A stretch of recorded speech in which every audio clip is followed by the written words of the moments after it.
اور پہنچے کھانا پینا کھا کے اپنے کمرے میں، اور کمرے میں جانے کے بعد انہوں نے کہا پہلے تو نماز لوٹاؤ، نماز ہوئی نہیں تو نماز پڑھو۔ کہا یار بہت شور سنتے تھے پہلو میں دل کی، جو چیرا تو ایک قطرہ بھی منہ نہیں نکلا، کیا سن کے آئے تھے، کیا دیکھا؟ وہاں جاہل آدمی یہ تھے۔ علماء کثر وہ بھی علم ان سے پوشیدہ تھا۔ فجر کی نماز میں آئے، نماز پڑھ لیا، خانقاہ کے قریب جنگل تھا اور اس جنگل کے قریب دریا، گرمی کا زمانہ تھا، مولانا صاحبان پہنچ گئے نہانے کے لیے دریا، کپڑا اتارا، لنگی پہنا، دریا میں داخل، مگر موسم گلابی سردی کا تھا۔ جب ٹھنڈ لگنے لگی مولانا صاحبان کو، تب سوچا کہ اب نکلو۔ اب جب نکلنے کے لیے ڈبکی لگا کے باہر سے قریب آئے تو دیکھا کہ جنگل سے دوڑتا ہوا ایک شیر آیا اور ان لوگوں کے کپڑوں کو اکٹھا کر کے اسی پہ بیٹھ گیا اور ان کو تاکیا، پھر بھاگے یہ لوگ دریا میں۔ اب تو بہت برا حال ہو گیا، نکلے تو شیر کھاتا ہے، اندر رہے تو پانی کاٹتا ہے، کیا کریں؟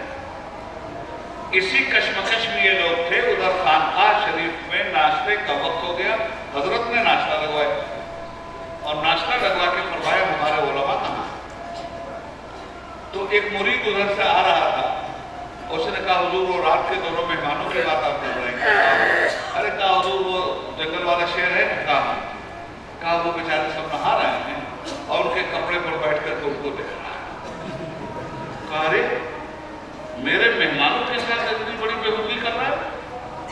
حضرت وہاں سے اٹھے، وہاں پہنچے، شیر کا کان پکڑ کے ایٹھا اور دیا ایک تھپڑ، مردود میرے مہمانوں کے ساتھ یہ بدتمیزی، چل نکل یہاں سے۔ اس نے دم ہلایا، پیر پر زبان رکھ کر کے چاٹا پیر کو اور چل۔ علماء کرام کو نکالا، اب یہ نکلے۔ اب نکلنے کے بعد جو رات بھر جاہل لوگ بنا رہے تھے، حضور آپ تو اللہ کے ولی ہیں، ارے حضور آپ کا کیا کہنا، اب ایک سیکنڈ میں غوث اعظم بنایا۔ اب سوچو آپ کے گرد و پیش یہ ہو رہا ہے، ساتھ میں بیٹھے تو حضرت حضور، پیچھے گئے تو چغل خوری شروع۔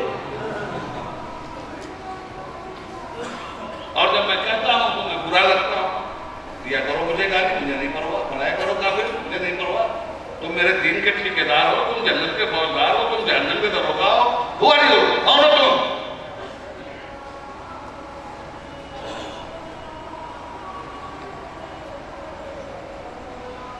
حضرت کے پاس آئے، ناشتہ واشتہ کیا تو حالت خراب تھی، چلنے لگے تو ہم مکاری دیکھے، چلنے لگے تو کہنے حضور ہم لوگوں کو کوئی وصیت سرکار فرما، کچھ عمل کی باتیں بتا دی۔ تو حضرت نے فرمایا عمل کیجئے گا؟ کہا ہاں حضور، فرمائیے۔ کہا اچھا غیبت کرنا چھوڑ، غیبت کرنے والا ایسا ہے جیسے اپنے سگے بھائی کا کچا کلیجہ چڑھتا ہے، وہ جو قرآن کریم میں بھی ہے لمن اخیہ فقد ذموم، غیبت کرنا چھوڑ دیجیے۔ ہم لوگ تو نہیں کرتے۔ اچھا رات میں نے کتنی ضد آپ لوگوں سے کیا تھا کہ نماز آپ لوگ پڑھائیے، میں عالم نہیں، آپ لوگوں نے ضد کر کے مجھ سے پڑھوائے، اور جب آپ لوگ کمرے میں گئے تو نماز بھی لوٹائی آپ لوگ۔ ارے کہاں جاؤ گے چھوٹ کے یار؟ اور اس کے بعد رستے بھر جہالت کے تانے دیتے ہوئے گئے۔ اب کرتے کیا؟ یاد رکھیے گا،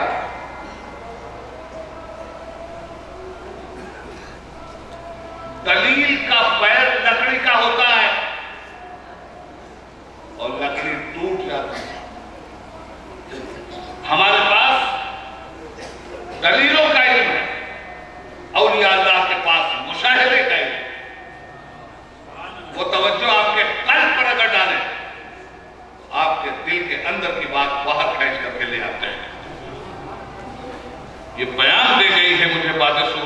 کہ خدا کے عارفوں کا مقام بادشاہی ہے۔ تو ان لوگوں سے حضرت نے فرمایا سنیے مولانا، آپ کے مدرسوں میں زبان صاف کروائی جائے، ہماری خانقاہوں میں دل صاف کروائے جائے۔ جو لوگ زبان صرف صاف کرتے ہیں وہ شیر سے ڈرتے ہیں، اور جو دل صاف کرتے ہیں شیر ان سے ڈرتا ہے۔ زبان بھی صاف کیجیے اور دل بھی صاف کیجیے۔ اس طرح کے بے شمار واقعات آپ کے سامنے ہیں، اور یاد رکھیے جب بھی خلافت الہیہ کا، خلافت عرضی کا مالک اس زمین پر اللہ کے دین کو پھیلائے گا تو اس زمانے میں علماء سوء اس کے خلاف کھڑے ہو جائیں گے۔ یہ ہر دور کی کہانی ہے۔ بڑے بڑے القاب حاصل کرنے والے لوگ اللہ والوں کی گردن زدنی کے لیے تیار ہوئے ہیں، اور یہ اس جرم کی تاریخ ایسے عالموں سے بھری ہے۔ وہ جرم اور وہ ظلم یہاں بھی ہوا تھا۔ بادشاہوں کی آمد شروع ہوئی یہاں، فقیر کے دروازے پر شہزادوں کی آمد شروع ہوئی یہاں، فقیر کے دروازے پر۔ اور یہ کیسے فقیر تھے بتا دوں آپ کو، ذرا سنبھل کے فقیروں پہ تبصرہ کرنا، ذرا سنبھل کے فقیروں پہ تبصرہ کرنا۔ یہ لوگ پانی بھی سوکھی ندی سے لیتے ہیں،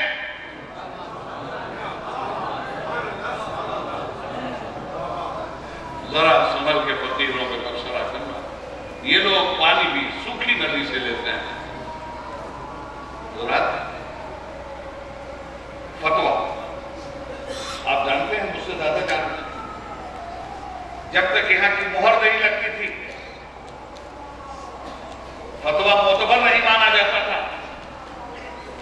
سارے ہندوستان کے علماء مل کر کسی مسئلے پہ فتویٰ دیں، شاہی سواریاں دلی سے اسی بھاگلپور میں آتی تھی، اور یہ کہا جاتا تھا کہ شہباز ولایت کی نظر اس فتوے پہ پڑنی چاہیے، ان کی تصدیقی مہر لگ جائے۔ ہم یہ سمجھیں گے کہ اسلام کی سپریم کورٹ نے اس پہ مہر لگائی۔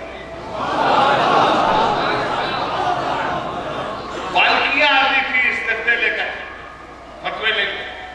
حضرت کے پاس ایک مرتبہ ایک استفتاء آیا، آپ کی عادت کریمہ تھی حوالہ جات کو نقل کر کے فتویٰ دینے کی۔ اتفاق سے کچھ ایسے مسائل تھے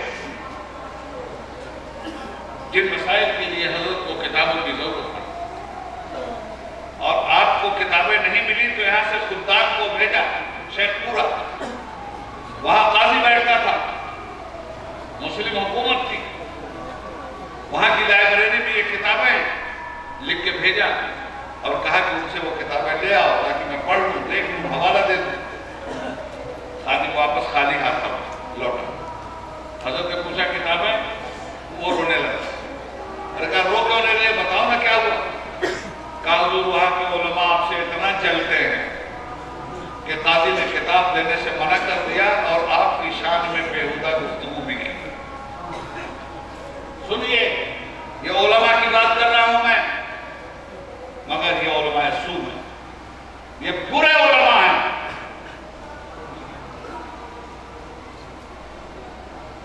عالم بھی جغل خوری بھی، عالم بھی حسد بھی، عالم بھی کپٹ بھی۔ سامنے حضرت حضور، پیچھے گاڑی، چلو تم ادھر کو ہوا ہو جدھر کی۔ یہ مدرسے کے مزاج کے خلاف بھی بات ہے، یہ مسجد کے مزاج کے خلاف بات ہے، یہ خانقاہ کے خلاف بات کرتی ہے۔ اور آج یہ بیماری پھیلی ہوئی ہے ہمارے ماحول میں۔ ان بیماریوں کے خلاف اگر مجاہدانہ اقدام نہیں کی گئی اور چہرے دیکھ دیکھ کر باتیں کی گئی، یاد رکھیے گا قریب ہے یارو روز محشر، چھپے گا کشتوں کا خون کیوں کر، جو چپ رہے گی زبان خنجر لہو پکارے گا۔ حضرت کو جب یہ معلوم ہوا، دو ہی باتوں ہم لوگوں کو سکھلائی گئی ہے، وہ حقوق اللہ ہے، وہ حقوق عباد۔ اللہ کا حق ادا کرو تو کائنات کو بھول جاؤ، اور بندوں کا اپنی ذات کو بھول جاتے ہیں۔ سارے اولیاء اللہ کی خدمات میں یہ قدر مشترک آپ کو ہر جگہ ملے گی، یا تو حقوق اللہ میں مگن ہیں ادائیگی میں، یا حقوق العباد کی ادائیگی میں مگن ہیں۔ جب کتابیں نہیں دی ان لوگوں نے اور گالی گلوج الگ سے کیا، اور علماء تھے اپنے زمانے کے شیخ الاسلام والمسلمین کہلاتے تھے، حجت اللہ فی الارضین کہلاتے تھے، ایسی بڑے بڑے ثقافت و بادشاہوں کے یہاں سے ملتے تھے۔ اسی لیے محمد تغلق اس جگہ لکھتا ہے کہ میرے دربار میں 3 طرح کے قاضی بن علماء فتویٰ دینے، وہ لکھتا ہے میرے دربار میں 3 طرح کے قاضی ہیں۔ ایک وہ ہے جو مجھ سے ڈرتا ہے، اللہ سے نہیں ڈرتا۔ ایک وہ ہے جو اللہ سے ڈرتا ہے، مجھ سے نہیں ڈرتا۔ اور ایک پاپی وہ ہے جو نہ مجھ سے ڈرتا ہے نہ اللہ سے ڈرتا ہے۔ میرے دربار میں 3 طرح کے مولوی، 3 طرح کے مفتی، 3 طرح کے قاضی۔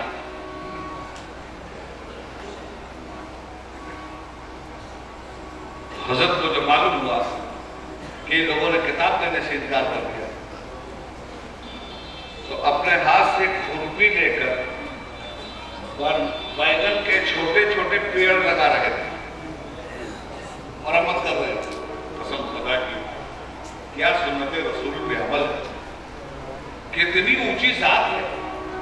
مگر یاد رکھیے گا کہ اس کام کو بھی چھوٹا نہ سمجھیے، یہ اونچی ہی ذات کو زیب دیتا ہے کہ اتنا بڑا کام کرے۔ عرش الہی پہ جانا میرے مصطفیٰ کا چھوٹا کمال ہے، پتھر کھا کے دعا دینا میرے مصطفیٰ کا اس سے بڑا کمال ہے۔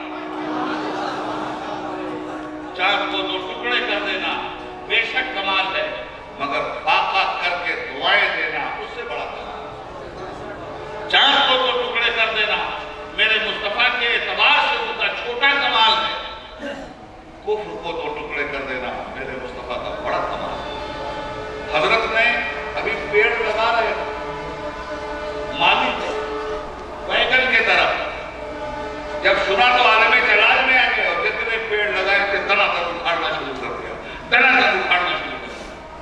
ان کا حضور یہ کیا مذہب ہے؟ کہا میں بیگن کے پیڑ نہیں اکھاڑ رہا ہوں، میں شیخ پورا کی جڑ اکھاڑ رہا ہوں۔ اور حضرت اس کے بعد تعاون آیا، سمجھ اجڑ ہی گیا۔ جو جذب کے عالم میں نکلے دل مومن سے، وہ بات حقیقت میں تقدیر الہی۔ میرے بھائیوں، میرے دوستوں، وقت میں نے بہت لے لیا آپ کا، اور میں نے شروع میں آپ سے کہا تھا کہ تقریر قرآن مجھے نہیں کرنا، مجھے ایک چھوٹی سی تحریک کرنی، وہ میں نے کر دی۔ اور اس خانقاہ سے مجھے امید نہیں بلکہ یقین ہے، اس لیے یقین کہ یہاں علماء پیدا ہوئے، علماء کی نسل یہاں سے چل رہی ہے۔ مولانا مرحوم سے میرا کیا رشتہ تھا، جن لوگوں نے دیکھا ہے کلکتہ میں یا بامبے میں یا سفر میں یا حضر میں، میرے ہم مشرق بھی تھے، ہم مسلک بھی تھے، ہم مذہب بھی تھے، ہم نوالہ بھی تھے، ہم پیارہ بھی تھے، دمساز بھی تھے، ہم راز بھی تھے۔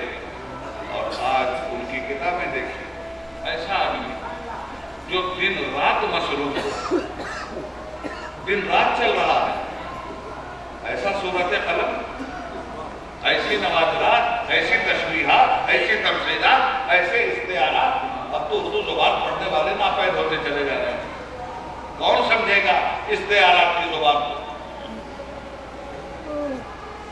کون سمجھے گا کنایات کی زبان کو؟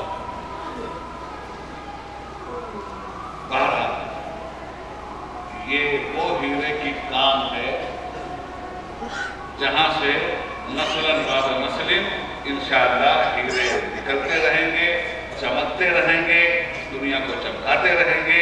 اللہ رب العزت سے دعا ہے کہ پروردگار عالم فیضان شہبازی کو صبح قیامت تک جاری و ساری رکھے، اور اولیاء اللہ کے عرس میں آ کر انہیں خراج عقیدت پیش کرنے کا سب سے بہتر طریقہ یہ ہے کہ اقاموا الصلاۃ وآتوا الزکاۃ وامروا بالمعروف ونہوا عن المنکر، نظام جماعت قائم کیا جائے، زکوٰۃ کا نظام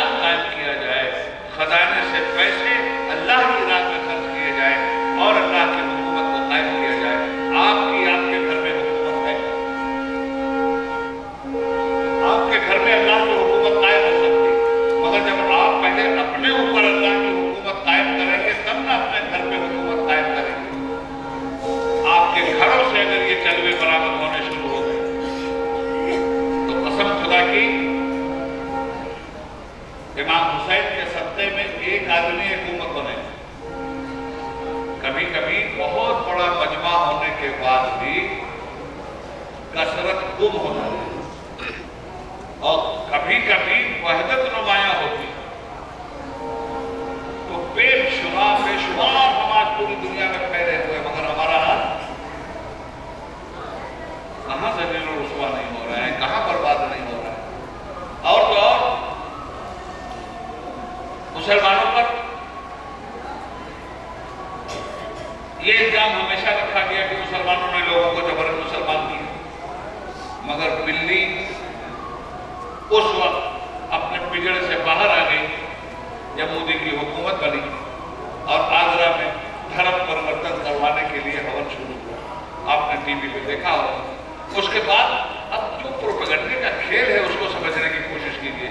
پروپیگنڈا ہوا مسلمانوں تم پلٹ آؤ واپس اپنے مذہب کی طرف. ہمارا کون سا مذہب ہے بھائی؟ ارے بھائی تمہارے باپ دادا نان مسلم تھے 1000 سال پہلے، تو اب دھرم پریورتن ہو جانا چاہیے. 1000 سال تک تم بچھڑے رہے ہیں، ہمارے بھائی بن جاؤ، واپس آ جاؤ. ہمارے باپ دادا 1000 سال اگر گمراہ تھے 1000 سال پہلے، تو ہمیں دعوت دی جا رہی ہے کہ تم بھی گمراہ ہو جاؤ. اچھا میں کہتا ہوں کہ ضرور واپسی ہونی چاہیے. گھر واپسی کا نعرہ سنا تھا کہ نہیں؟ میں تو اس نعرے کے ساتھ ہونی چاہیے، بالکل گھر واپسی ہونی چاہیے. 1000 سال پہلے ہمارے باپ دادا نان مسلم تھے، اس لیے گھر واپسی ہونی چاہیے. ٹھیک ہے، تو کیا 1000 سال ہی کی تاریخ ہے آدمی کی؟ ان کے بھی تو باپ دادا رہے ہوں گے، یہ آسمان سے ٹپکے تھے وہ. پھر ان کے بھی باپ دادا رہے ہوں گے، پھر ان کے بھی باپ دادا رہے ہوں گے. باپ دادا کی تاریخ پڑھتے چلو تو اس آدمی کا کوئی باپ تو رہا ہوگا نا جہاں سے یہ آدمی چلا. اس آدمی کے باپ کا نام ہے آدم. ہندو ہو کے مسلم، سکھ ہو کے عیسائی، سب اپنے کو کہتے ہیں آدمی.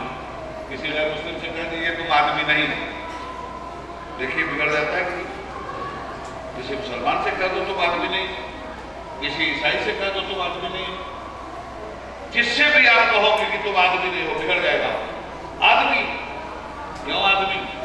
اس لیے کہ آدم کی اولاد ہے. تو آدمیت شروع ہوئی آدم سے، انسانیت شروع ہوئی آدم سے. تم کہتے ہو دھرم پریورتن ہونا چاہیے، تو سب سے پہلے انسان کا نام ہے آدم. آدم علیہ السلام نبی بھی تھے اور مسلمان بھی.